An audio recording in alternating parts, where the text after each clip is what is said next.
الحمد لله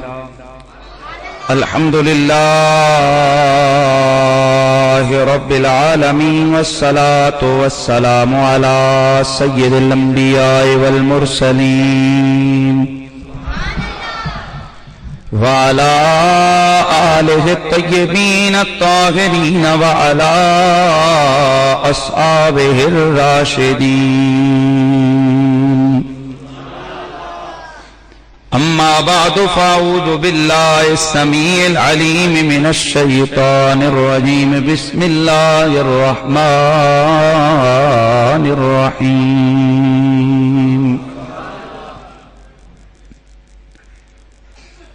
هل يستوي الذين يعلمون والذين لا يعلمون؟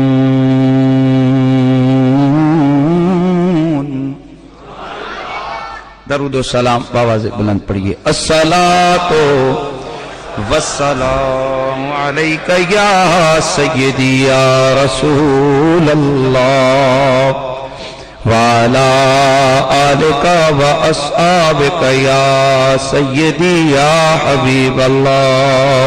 بلند آواز سے پڑھیے. الصلاۃ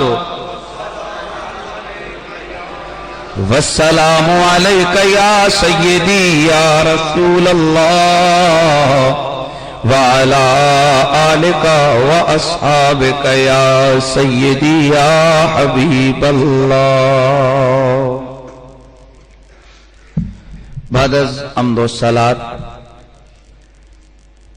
لائق تعظیم و تکریم جمیع حاضرین و سامعین، السلام علیکم ورحمۃ اللہ وبرکاتہ. ماہ سفر المظفر اسلامی سال کا دوسرا مہینہ. اس ماہ مکرم کے حوالے سے جہاں اس کی اور فضیلتیں ہیں، وہیں پر قدرتی طور پر اس ماہ میں اولیاء اعظام رحمہم اللہ کے بے شمار اعراس کی تاریخیں ہیں. یعنی بہت سارے اللہ کے ولیوں کے عرس اس مہینے میں آتے ہیں. داتا سرکار حضرت خواجہ قبلہ پیر مہر علی گولڑوی، حضور اعلی حضرت محدث کبیر امام اہل سنت امام احمد رضا فاضل بریلوی علیہ رحمہ، دیگر بہت سارے اولیاء اعظام کے عرس اس ماہ مکرم میں ہیں. اور اس مہینے کے حوالے سے ہماری عوام کے ذہنوں میں عجیب عجیب قسم کے نظریات ہیں کہ اس مہینے کی جو پہلی 13 تاریخیں جن کو 13 تیزیاں کہتے ہیں جناب، یہ بڑی بھاری ہوتی ہیں اور ساری مصیبتیں آتی ہیں اور نہ جانے کتنی کتنی روایتیں لوگوں نے گھڑی ہوئی ہیں کہ پتہ نہیں کتنی بلائیں اترتی ہیں. یہ سب توہم پرستی ہے. حقیقت سے اس کا کوئی دور کبھی تعلق اور رشتہ نہیں ہے. اسی طرح کی توہم پرستی سے میرے رسول نے روکا. بخاری شریف کی حدیث ہے، میرے کریم آقا نے ارشاد فرمایا، یہ نبیوں کے امام کا فرمان ہے، کسی عام بندے کا نہیں. حضرت ابو ہریرہ رضی اللہ تعالیٰ عنہ اس حدیث کے راوی ہیں. سرکار نے فرمایا، لا عدوہ ولا طیرہ ولا حامہ ولا سفر. نہ عدوہ ہے، نہ طیرہ ہے، نہ حامہ ہے، نہ سفر ہے. عدوہ کیا ہے؟ کہا یہ جو تمہارا عقیدہ اور نظریہ ہے کہ کسی سے بیماری ہمیں لگ جائے گی، یہ غلط. بیماری لگانے والا اللہ ہے. چلو تمہیں تو بیماری لگی اس سے، وہ جو پہلے نمبر پہ جس کو لگی اس سے کہاں سے لگی؟ ہاں، یہ غلط ہے. ایز اے مسلم ہمیں ان چیزوں کی طرف دھیان نہیں دینا چاہیے. جو ہوتا ہے وہ تقدیر الہیہ سے ہوتا ہے. یہ رسول کا فرمان ہے، لا عدوہ، کوئی عدوہ نہیں ہے کہ کسی سے کسی کو بیماری لگ جائے. یہ تم لوگوں کے ڈھنچر بنے ہوئے ہیں. لا تیرا، کوئی بدحالی نہیں ہے کہ جب سے میں نے انگوٹھی پہنی ہے تب سے کاروبار ٹھیک ہو گیا اور جب سے انگوٹھی پہنی ہے تب سے کاروبار خراب ہو گیا. جب سے میں اس مکان میں آیا ہوں میرا نقصان شروع ہو گئے. جب سے میں نے یہ کپڑے پہنے میرا رولا شروع ہو گئے. جب سے گاڑی لی ہے تب سے جناب میرے سارا سرمایہ ضائع. غلط، یہ غلط عقیدہ ہے. لا تیرا، اسلام نے کوئی بتفالی نہیں ہے. جو ہوتا ہے وہ اللہ کی رضا اور مرضی سے ہوتا ہے. ولا ہاما، اور ہاما بھی نہیں ہے. ہاما کیا تھا؟ سابقہ زمانے میں لوگوں کا یہ عقیدہ تھا کہ جب بندہ مر جاتے تو اس کے روح اس کی قبر سے نکل کر الو کی صورت میں آتی ہے اور یہ الو جس کے گھر کے سامنے بیٹھ جائے بس وہ سارے مر گئے. اور کیا یہ ہمارا آج کا نظریہ نہیں ہے کہ الو جس گھر میں آ گیا بس بس بس آپ تیرے لیے خراب. کالی بلی رستہ کاٹ گئی رولا. ولا ہاما، یہ ہاما کوئی شے نہیں ہے. ولا سفر، اور سفر بھی کوئی شے نہیں ہے. سفر کے متعلق صوفیہ اور محدثین کی مختلف آراء ہیں. سفر کیا ہے؟ بعض کے نزدیک یہی ہے جو آج ہمارے ذہنوں میں پڑا ہوا ہے کہ سفر کا مہینہ آیا تو مصیبتیں اور بلائیں آ جاتی ہیں. نہیں، نہ دنوں کی وجہ سے مصیبت آتی ہے، نہ مہینے کی وجہ سے آتی ہے، نہ ٹائم کی وجہ سے آتی ہے. جو مصیبت، جو پریشانی، جو غم، جو خوشیوں کا معاملہ ہے یہ فقط اور فقط من جانب اللہ ہوتا ہے. اس میں کسی مہینے کا کوئی عمل دخل نہیں ہوتا ہے. لہذا یہ اپنے اندر سے یہ چیز کو دور کیجئے. یہ کوئی تیرہ تیزیاں شیزیاں کوئی شے نہیں ہے. یہ ہندوؤں کا ایک دیا ہوا ذہن ہے آپ لوگوں کو، اور جو ہم کہیں سے سنتے ہیں اور بالکل یہ ڈھنچر پن سب سے زیادہ ہماری قوم کے اندر آ گئے. نہ جانے یہ کب نکلیں گے اور ہماری جان چھوٹے گی. اس لیے آپ پڑھے لکھے لوگ ہیں اور یا اتنا بڑا اجتماع، یا اسی لیے اللہ کا شکر ہے تو آپ سن کے جائیں اور اس کو گھروں تک اپنا یہ میسج پہنچائیں کہ سفر کے مہینے میں اللہ کا بنایا ہوا مہینے، اس میں کوئی یہ بات نہیں ہے کہ جی جناب اس دن ہے اور یار اور جی اس دن رسول اللہ بیمار ہوئے تھے. جس دن بیمار ہوئے اس دن تو تم اتنا غم کرتے ہو، تو 8 ربیع الاول کو سرکار کا وصال ہوا اس دن تم جلوس منا رہے ہوتے ہو. نہیں سمجھ گیا آپ کو صاحب؟ اس لیے یہ کوئی عقیدہ نہیں رکھنا اپنے کہ یہ سفر آیا تو میری مصیبت آ گئی، یہ آیا یہ. ایسا نہیں ہے. جو کرتا ہے وہ کون کرتا ہے؟ اونچا بولو، کون کرتا ہے؟ اللہ کرتا ہے. بس یہ نظریہ اور عقیدہ ہونا چاہیے. بات کر رہا تھا ماہ سفر میں آراء سے بزرگان دین کی، اللہ والوں کا ذکر اور ان کے تذکار جمیلہ کا بیان کرنا اور سننا. کرنا یہ رب کا طریقہ، رب کی سنت ہے. اور خود میرے رسول نے اپنے صحابہ کے سامنے سابقہ امتوں کے اولیاء کے تذکرے کیے. قرآن مجید کے اندر جگہ جگہ پر کئی آیتیں اور کئی سورتوں میں اللہ کے ولیوں کا ذکر ہے. اس حوالے سے اہل اللہ کی محبتوں کا بیان یہ بھی ذکر الہیہ کا حصہ ہوتا ہے. سبحان اللہ کی آواز ہے.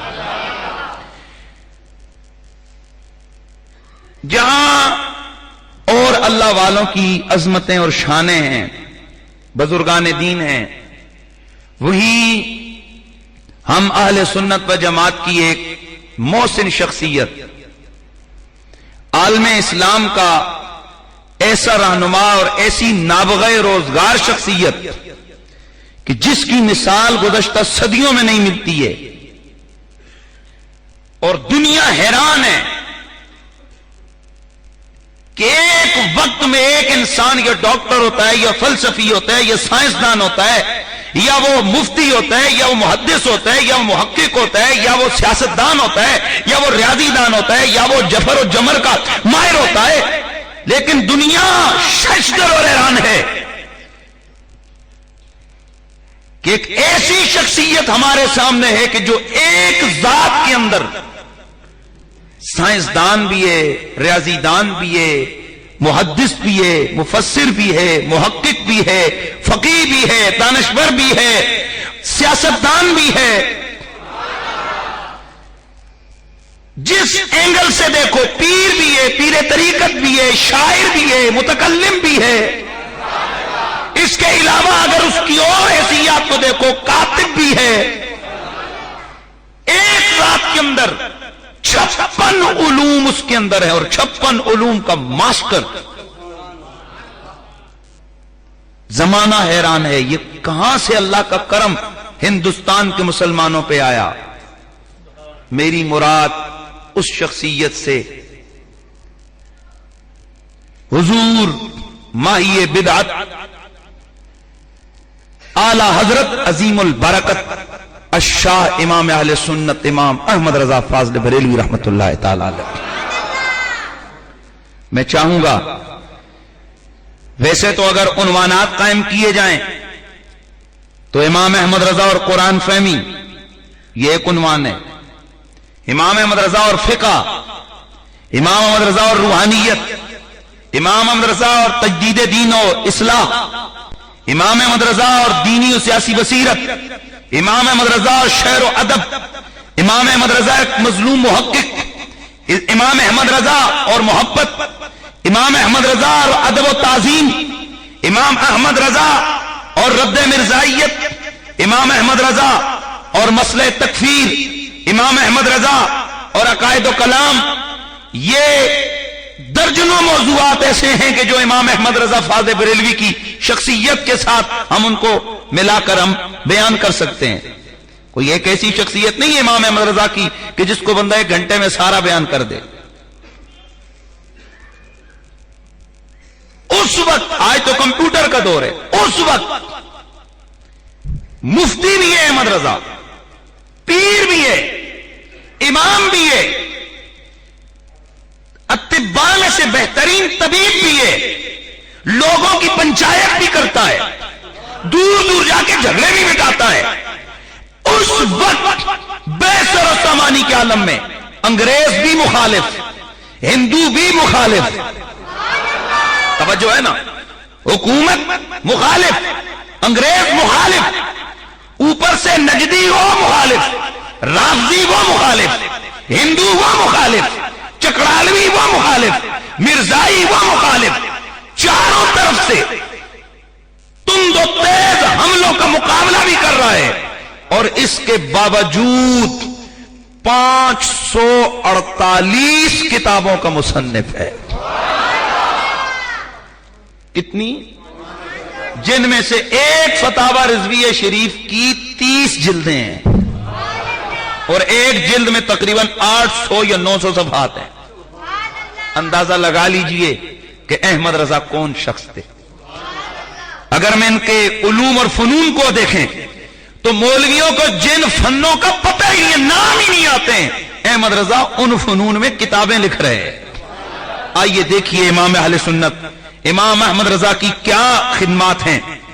تفسیر میں 11 کتابیں، عقائد اور کلام 54 کتابیں، حدیث اور اصول حدیث 53 کتابیں، فقہ، اصول فقہ، تجوید 214 کتابیں، تنقیدات 40 کتابیں، تصوف و اخلاقیات پر 19 کتابیں، مناقب، فضائل، تاریخ، سیر 55 کتابیں، جفر، تکسیر، جس کا پتہ ہی نہیں ہے یہ شے کیا ہوتی ہے لوگوں کو.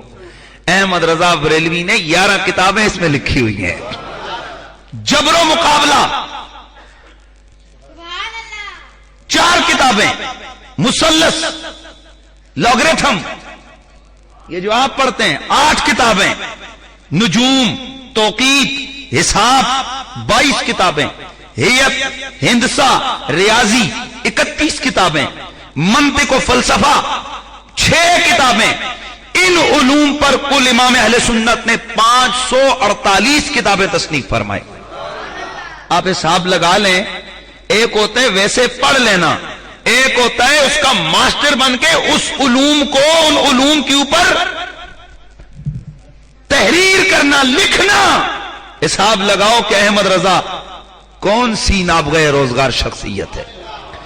میں چاہیے تو یہ، ویسے تو ہم لوگوں کو افسوس یہ کہ اتنا ہی پتہ ہے کہ احمد رضا بریلوی کے بس ایک نعت ہے جی، سب سے اولا و اعلیٰ ہمارا نبی، اور احمد رضا بریلوی کا سلام ہے مصطفیٰ جان رحمت پہ لاکھوں سلام.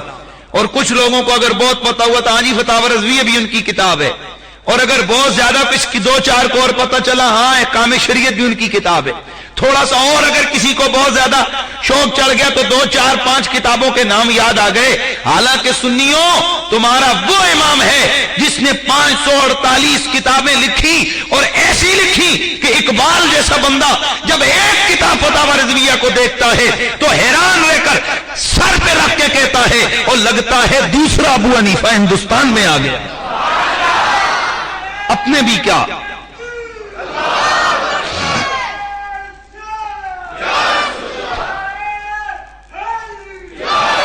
اپنے کیا بیگانے بھی کہتے ہیں کہ علم کی دنیا میں احمد رضا کا کوئی ثانی نہیں ہے۔ اور ویسے آج لوگوں نے امام اہل سنت امام احمد رضا کی شخصیت کو تکفیر کے حوالے سے ہائی لائٹ کی ہے۔ وہ دیکھو جی، احمد رضا نے شیعوں کو کافر کہا، احمد رضا نے بھابھیوں کو کافر کہا، احمد رضا نے مرزائیوں کو کافر کہا، احمد رضا نے چکڑالویوں کو کافر کہا، احمد رضا نے نجدیوں کو کافر کہا۔ اس نے تو جناب کفر کی مشین لگائی ہوئی تھی۔ میں نے کہا تجھے معلوم نہیں، ایک ہوتا ہے اپنا، ایک ہوتا ہے بیگانہ۔ بیگانوں کے سامنے کسی کے بارے میں جو بول لو مرضی یہ بولتے رہو، ان کو کوئی اثر نہیں، اور کسی اپنے کے سامنے کسی کا ذکر ہو نا اور اس کے بارے میں تنقیص ہو نا تو وہ بالکل تل ملائے بغیر رہ نہیں سکتا۔ احمد رضا کا قصور یہ ہے کہ اس کا دل عشق و محبت مصطفیٰ سے منور تھا، اس کے دل میں جذبہ حب محمدی کے چراغ جل رہے تھے۔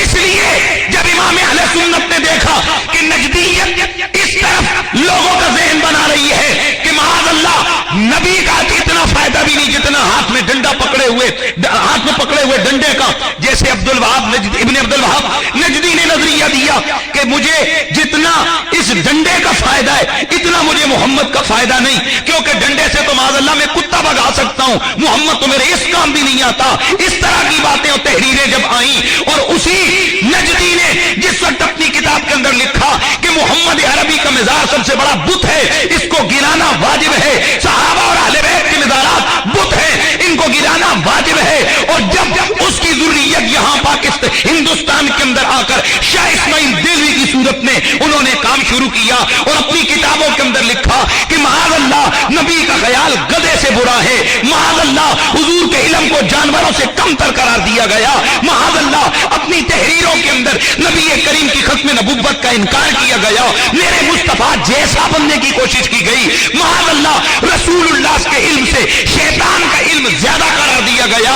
ایسے میں اگر کوئی بیگانہ ہوتا تو آنکھیں بند کر کے بیٹھ جاتا، پر احمد رضا مچل گئے، تڑپ گئے کہ مدنی آقا کی ذات تو وہ ہے جن کے بال کے بارے میں کوئی انگلی اٹھائے وہ مردود ہوتا ہے، جو ان کے کپڑوں کے عیب نکالے وہ لعنتی ہوتا ہے، اور جو نبی کو جانوروں سے کم تر قرار دے وہ مسلمان کیسے ہوتا ہے۔ اس لیے احمد رضا کے فتوے حقیقت پہ مبنی تھے، انتہا پسندی نہیں تھی، وہاں پر ذات پرستی نہیں تھی، وہاں پر دولت پرستی نہیں تھی۔ احمد رضا نے اگر رافضی کے کفر کا فتویٰ دیا تو اس لیے کہ انہوں نے سیدہ عائشہ کو گالیاں دی تھی، مرزائیت کے کفر کا فتویٰ دیا تو اس لیے کہ انہوں نے میرے نبی کے بعد ایک اور نبی کو مانا تھا، اگر انہوں نے نجدیت و وہابیت کے خلاف فتویٰ دیا تو اس لیے کہ انہوں نے میرے رسول کے علم کو جانوروں کے علم سے کم قرار دیا تھا۔ اب تم بتاؤ کہ عاشق کا کام کیا دفاع محمد ہے یا نہیں ہے؟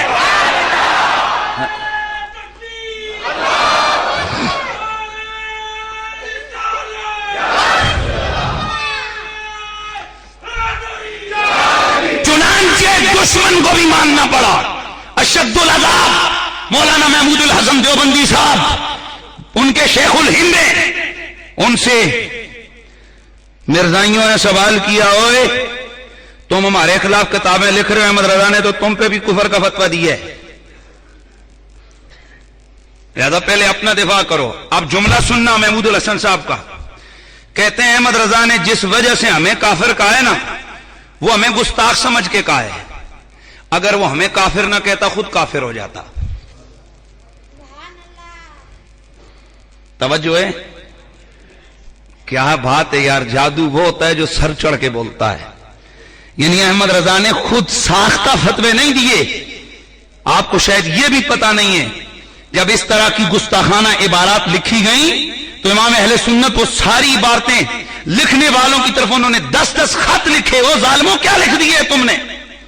نبی کے علم کو جانوروں سے کم کر دیا ہے. اوے حضور اکرم فخر دو عالم کے میلاد کو تم نے جنم بھومی قرار دیا ہندوؤں کی.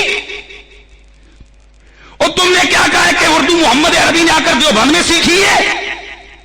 یہ اس طرح کی باتیں کیوں کی ہیں؟ تم نے اس کا جواب دو. جب آگے سے کچھ جواب نہ ملا تو آپ نے خود فتویٰ نہیں لگایا, آپ چلے گئے حرمین. اس وقت حرمین 33 مفتیوں نے اور ہندوستان بھر کے 268 مفتیوں نے فتویٰ دیا کہ اس طرح کی باتیں لکھنے والا دائرہ اسلام سے خارج ہے. تو اکیلے احمد رضا بریلوی کو کیوں لتاڑتے ہو کہ انہوں نے تکفیر کی مشین لگائی تھی؟ اگر یہ اعتراض ہے تو 33 علماء حرمین پہ,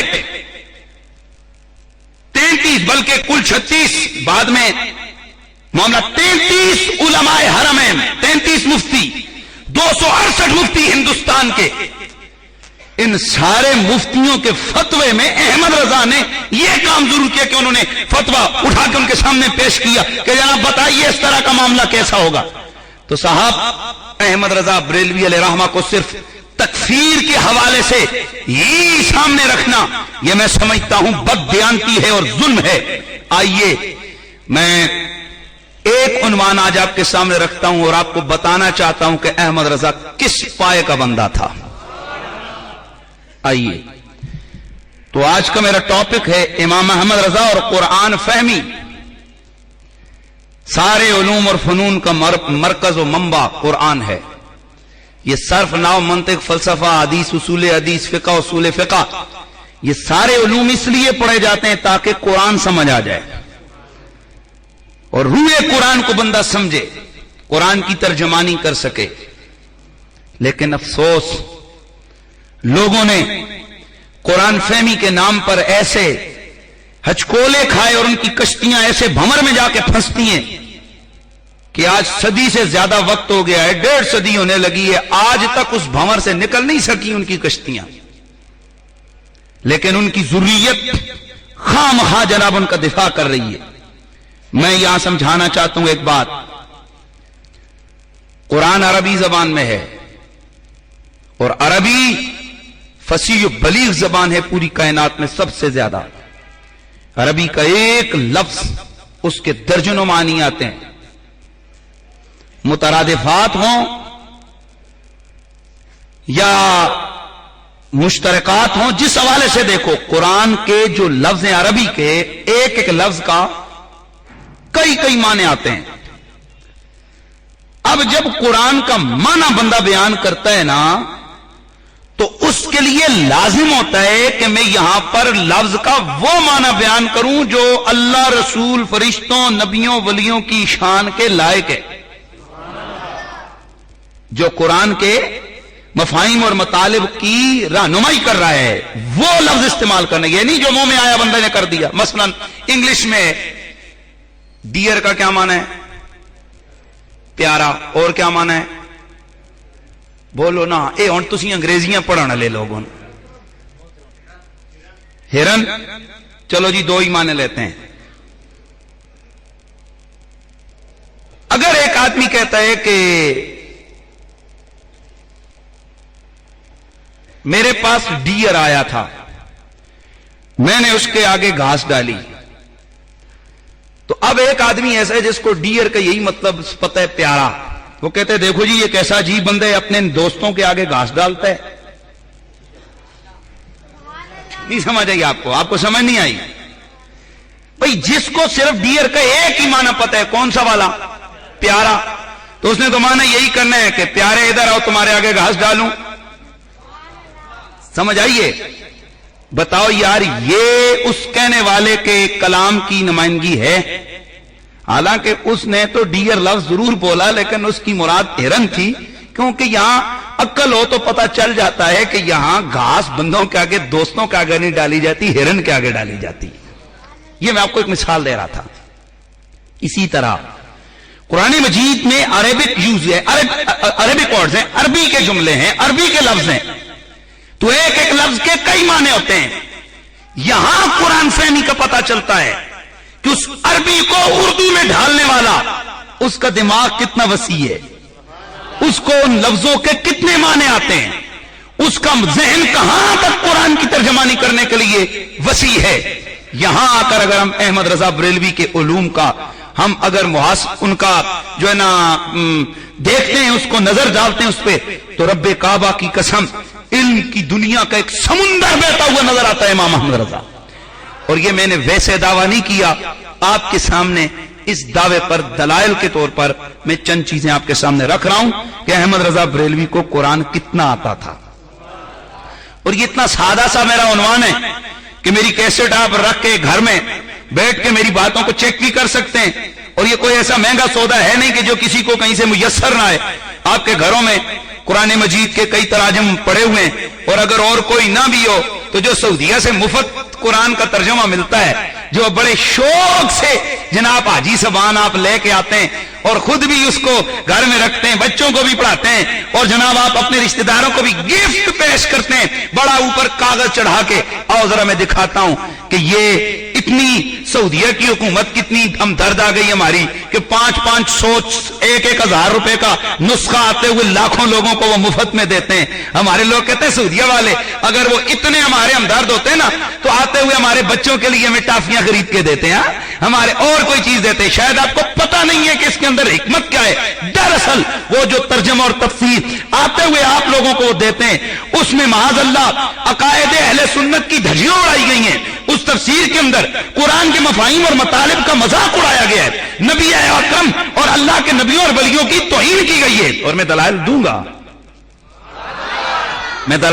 گھر میں جا کے چیک کرنا، اگر نہ ملے تو میرا گریبان پکڑ لینا، اور اگر میسر آئے تو پھر اتنا خیال کرنا کہ کم از کم بندہ مفت کی زیر ملے تو اس کو حلق سے نیچے نہیں اتارا کرتا۔ اگر کوئی کہے خیر یار 1000 روپے کی زیر ہے کھا لے، 1000 روپے آخر وہ کہے گا 1000 روپے کی زیر ہے، میری جان کی قیمت تو لگا، تیرا تجھے 1000 روپے اچھا لگتا ہے، میری جان کا پتہ نہیں ہے یہ کتنی قیمتی ہے۔ اور اگر جان قیمتی ہے تو ایک مومن آدمی کو جان سے زیادہ اپنا ایمان قیمتی ہوتا ہے۔ وہ یہ نہیں دیکھتا کہ یہ مجھے مفت کا ملا ہے، یہ قیمت کا ملا ہے، وہ تو اپنے ایمان کی حفاظت کرتا ہے۔ آئیے سب سے پہلے ہم بسم اللہ الرحمن الرحیم کی طرف آتے ہیں۔ بسم اللہ الرحمن الرحیم۔